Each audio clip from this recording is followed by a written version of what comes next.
Na mtazamaji, sasa karibu kwa takriban dakika 30 ni kufahamisha taarifa kwa kina.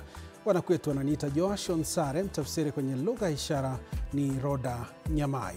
Tunaanza taarifa zetu na taarifa ya huzuni, na ni kwamba makachero kutoka kituo cha polisi cha Kabete wanamzuilia mwanamke mwenye umri wa miaka 41 kutoka kijiji cha Gakinduri, eneo la Chura, kaunti ya Kiambu, kufuatia tuhuma za kumuua mwanawe wa kike mwenye umri wa miaka 11. Kwa mujibu wa maafisa wa usalama, mauaji hayo yanadaiwa kuchochewa na masuala ya itikadi kali za kidini, huku uchunguzi ukiendelea kubaini undani wa tukio hilo la kusikitisha. Willy Dennis Njiro na kina cha taarifa hii.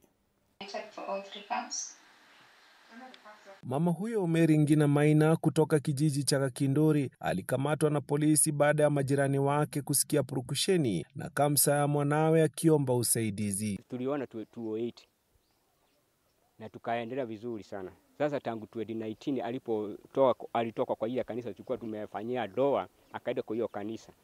Ndio sasa hiyo mambo ilianza kubadilika. Ni mtu alikuwa mzuri wakati wameoana na bibi yake, na bwanake alikuwa mtu mzuri. Kwa hivyo wakati alifaa soka akawacha bwana katika kanisa ile walifanya harusi, ndio alikuja akageuka. Mama huyo anadaiwa kutumia mshipi kumnyonga mwanawe Mary Waithera hadi kufa. Majirani wakisimulia walivyomsikia akisema aliitishwa damu. Unaitishwa damu na tumeamini Yesu Kristo ambaye aliangikwa msalabani akamwaga damu. Kwa nini damu nyingine unaitishwa? Hiyo ndio kitu ya kwanza. Niona sasa nabadilika, akaniambia mara nyingi alikuwa ananiambia naitishwa damu. Mia mchipi.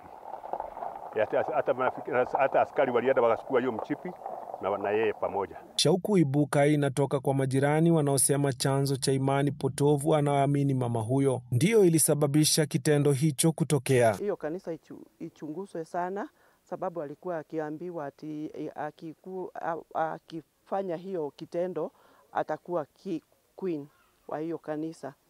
Kwa hivyo tunataka ichunguzwe sana. Ambayo inafanywa inahusisha vitu mingi, ndio tuweze kujua kama hii kitu ni kitu ambaye ni shinda ya akili, ambaye hiyo iko na process zake, ama tujue kama ni maneno ya imani kupitia kwa dini na vitu zingine. Tutaenda mpaka tujue ni nini hasa kimesababisha mama afanye hiyo kitendo. Kamanda wa polisi wa eneo hilo Peter Kamotho alithibitisha tukio hilo, akiongeza kuwa mshukiwa atafikishwa kotini baada ya uchunguzi kukamilika na dhehebu aliloshiriki pia likichunguzwa. Tumethibitisha ni kweli ya kwamba mtoto aliuawa kupitia kunyongwa na yule mtu ambaye tuna suspect ni nasemekana ama tumeona ni mama yake.